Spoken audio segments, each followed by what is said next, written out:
Panamang silipan ng simpleng inaugurasyon King Mexico LGU, King Report ng Patricia Mamangon. Simple at alimagarbo. Iting pinili ng paralan ng Mexico Mayor Roding Gonzales, king inaugural at oath-taking ceremony dareng bayong halala opisyal ning Balen. Inyang Lunes, June 30. Ang pangking alkalde mas masanting kanong ilelareng pondo ning LGU king pamamiyay de kalidad da serbisyo publiko imbis na gastusan king magarbong selebrasyon. Grandime at yung gastos. So itang gastusan ko gini, kanyap kinakarentaw. Hanggang pamangan kung man nagpasadyang pamangan. Pasali na akong Jollibee siguro. Baka nita. Yan talagang buri ko. Balo yun naman ng mga na, kilala yun na ako ng mga nano kasi yan. So buri ko makanya na, simple na. Basta diretso ka rin tao itang pamagservisyo.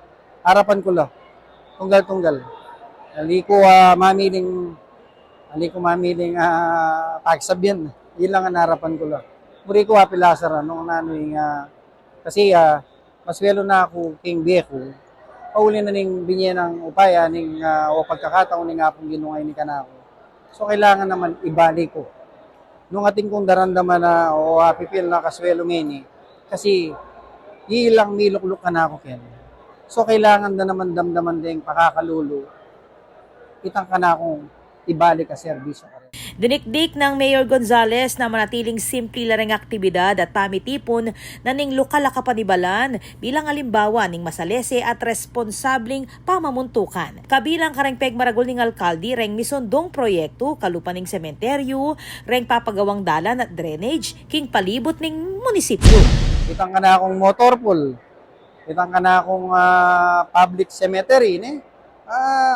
Misundo na lang kanyan. At itang ka na akong daratang 100 millions ba't kang senior deputy speaker na yan, congressman doon ang po pang incoming congresswoman kang congresswoman Mike atin lang binigyan kasing 100 millions ka na ako.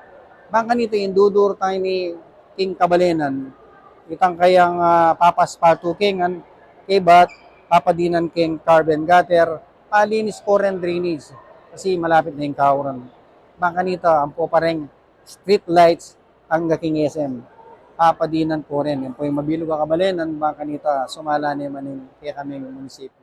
Ing seremonya tegunan de reng kaparang manungkulan king munisipyo, department heads, ana mabarangay kapitan at reng pilang opisyal ning sangguniang kabataan. Ako po, Patricia Mamangon para king News Force, Pampanga. Balitang tutuking Balen, susuyo.